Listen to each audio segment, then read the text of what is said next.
सलामकुम। ये 12 वोल्ट एस 180 वाट पावर सप्लाई है, 15 एम्पेयर का है।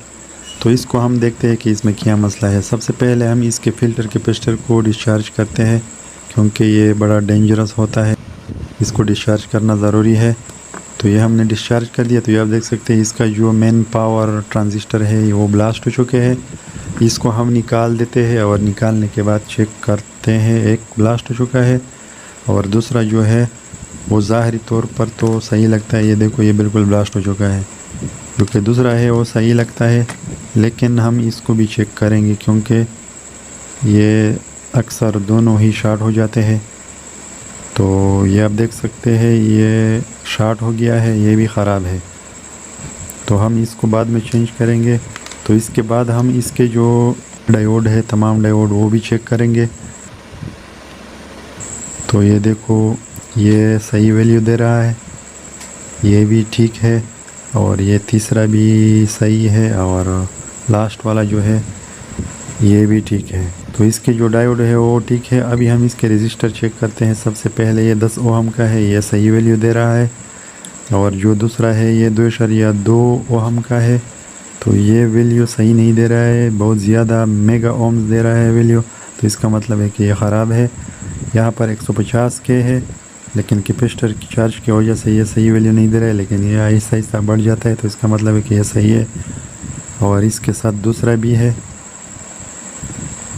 ये भी 150 है, और दूसरा भी साथ में जो है ये भी 150 के का है, तो ये भी सही है। और ये जो है ये छोटा वाला 2.7 के का है, ये भी तकरीबन ठीक वैल्यू दे रहा है। और ये जो है ये 2.2 ओहम का है, ये बिल्कुल ओपन है, कोई वैल्यू नहीं दे रहा है। ये दूसरे ट्रांजिस्टर जो है ये भी सही है, और 2.7 के जो है ये भी सही वैल्यू दे रहा है। और लास्ट में जो 10 ओहम का रेजिस्टर है ये भी चेक करते हैं। तो ये देखो 11.1 ओहम दे रहा है, तो इसका मतलब है कि ये भी ठीक है। तो ये तो इसके जो बाकी कंपोनेंट है ये बिल्कुल सही है। अभी हम जो लोड रेजिस्टर है 2.2 वाट के 0 ओहम, ये निकाल देते हैं, क्योंकि ये ख़राब है दोनों। ये ट्रांजिस्टर जब शॉर्ट हो जाते हैं तो ये भी ब्लास्ट हो जाते हैं, यानी कट जाते हैं ये भी। तो अभी हम इसको चेक करते हैं यहाँ पर। तो ये देखो, ये 6.9 मेगा ओम हम बताता है, तो इसका मतलब है कि ये ख़राब है, और ये बिल्कुल ओपन है। तो ये दोनों ख़राब है। अभी इसको हम चेंज करते हैं। तो इसकी जगह हम 0.33 ओहम 0.33 ओहम 1 वाट का लगा देते हैं दोनों, क्योंकि मेरे पास 2.2 ओहम का मौजूद नहीं है। तो काम चलाने के लिए ये लगा देता हूँ, इससे भी काम चल जाता है। तो ये मैंने लगा दिया, इसको अच्छी तरह से सोल्डर कर देता हूँ, और सोल्डर करने के बाद इसका जो एक्स्ट्रा लेग है वो भी काट देते हैं, क्योंकि ये शॉर्ट होने का बायस बन सकता है। तो इसको काटना ज़रूरी है चेक करने से पहले। तो ये हमने लगा दिया, और अभी इसको काट देते हैं एक्स्ट्रा लेग को। तो ये मैंने काट दिया चारों लेग इसका। अभी मैं इसमें ट्रांजिस्टर लगा देता हूँ। इसमें पहले 13,007 लगा हुआ था, और मेरे पास 13,005 है, जो कि ये 4 एम्पेयर का है, पहले 8 एम्पेयर का था। तो सिर्फ इसको चेक करने के लिए, काम चलाने के लिए ये लगा देता हूँ, क्योंकि मेरे पास मौजूद नहीं है वो सेम वैल्यू का। तो अभी इसको भी अच्छी तरह से सोल्डर कर देते हैं। इसको सोल्डर करने के बाद अब हम इसको चेक करते हैं कि ये अभी काम करता है कि नहीं करता है।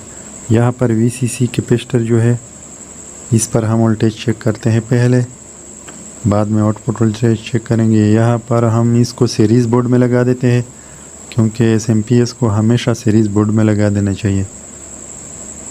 तो ये जैसे ही हमने लगा दिया, इसका जो ट्रांसफार्मर है वो साउंड भी देता है, और यहाँ पर वोल्टेज सही बनता है, 16.5 वोल्ट बनता है। अभी आउटपुट पर वोल्टेज चेक करते हैं कि यहाँ पर वोल्टेज कितने आ रहे हैं। तो यहाँ पर आप देख सकते हैं तकरीबन 5 वोल्ट बन रहा है। अभी मैं इसको बढ़ाने की कोशिश करता हूँ कि इसके वोल्टेज ज़्यादा होते हैं कि नहीं। तो ये देखो, मैंने वॉल्यूम को पूरा घुमा दिया लेकिन फिर भी ये नहीं बढ़ता है। इसका मतलब है इसका फीडबैक सर्किट में या तो प्रॉब्लम है या इसका स्विचिंग का जो कंपोनेंट है किसी कंपोनेंट में प्रॉब्लम है। तो यहाँ पर इसका जो छोटा ट्रांसफार्मर है इसके लिए 2 ट्रांजिस्टर लगे होते हैं, C1815 NPN ट्रांजिस्टर। तो इसको हम चेक करते हैं।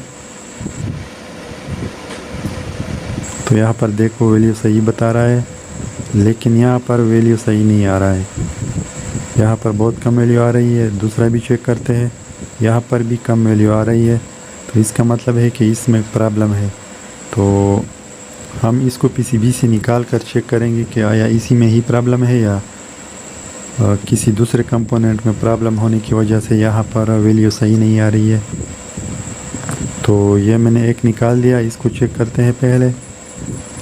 तो यहाँ पर आप देख सकते हैं यहाँ पर वैल्यू सही आ रहा है एक तरफ और दूसरी तरफ देखो तो यहाँ पर सही नहीं आ रहा है वैल्यू। तो ये एक ख़राब है। अभी दूसरा हम PCB के अंदर ही चेक करते हैं पहले।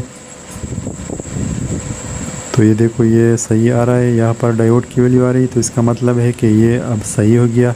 ये दूसरा शॉर्ट था, इसकी वजह से ये इस पर भी वैल्यू ख़राब आ रहा था। तो ये देखो ये C1815 ट्रांजिस्टर है, NPN ट्रांजिस्टर है। ये जो छोटा ट्रांसफार्मर है इसको स्विचिंग करने के लिए। तो ये देखो ये इसकी जगह पर मैं C945 लगा देता हूँ। ये भी NPN ट्रांजिस्टर है और ये दोनों ट्रांजिस्टर छोटे ट्रांसफार्मर को पुश पुल PWM वोल्टेज देता है और ट्रांसफार्मर में वोल्टेज बंद के फिर जो मेन ट्रांजिस्टर है उनको स्विच करा देता है ये छोटा ट्रांसफार्मर।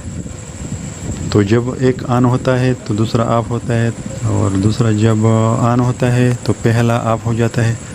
तो अब मैं पहले इसके IC को चेक करता हूँ। इसमें KA7500 IC लगा हुआ है। ये TL494 IC की तरह काम करता है, बिल्कुल उसका सेम कॉन्फ़िगरेशन है। तो इसका पिन नंबर 7 जो है वो ग्राउंड पिन है और पिन नंबर 12 VCC पिन है। तो इस पर हम 12 वोल्ट देते हैं। यहाँ पर 12 से 17-18 वोल्ट तक दे सकता है चेक करने के लिए।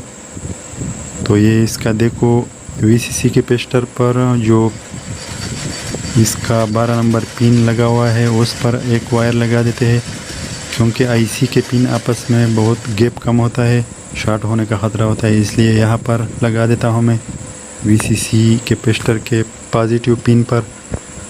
तो इसको मैं अब 12 वोल्ट सप्लाई से देता हूँ और IC को चेक करने का ये तरीका है कि इसका जो पिन नंबर पहले हम इसका वोल्टेज कंफर्म करते हैं, इनपुट वोल्टेज। तो ये देखो 12.3 वोल्ट है, तकरीबन 12.4 12.5 वोल्ट दिया मैंने इसको। तो ये देखो ये पिन नंबर 13 है, 13 और 14 यहाँ पर देखो 5 वोल्ट बन रहा है। तो इसका मतलब है कि ये सही काम करता है, IC इसका ठीक है। पिन नंबर 14 पर 5 वोल्ट बनना चाहिए। अगर यहाँ पर 5 वोल्ट नहीं बनते हैं तो इसका मतलब है कि इसका IC ख़राब है या किसी दूसरे कंपोनेंट के ख़राब होने की वजह से IC पर वोल्टेज नहीं बनते हैं। तो अब मैं इसको चेक करता हूँ कि इसका जो मसला था वो सही हो गया कि नहीं। तो यहाँ पर मैंने अभी लगा दिया जो पहले ट्रांसफार्मर चॉपर ट्रांसफार्मर इसका साउंड करता था वो अभी नहीं करता है और मैं इसके वोल्टेज चेक करता हूँ कि ये काम करता है कि नहीं करता है, अब सही हो गया कि नहीं। तो यहाँ पर आप देख सकते हैं 14.5 वोल्ट बन रहा है। तो इसका मतलब है कि ये अब सही काम करता है। इसमें वो ट्रांजिस्टर ख़राब था, छोटा ट्रांजिस्टर, उसकी वजह से इसमें ये मसला आ रहा था।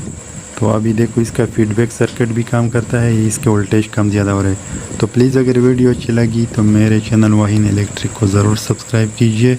अल्लाह हाफ़िज़।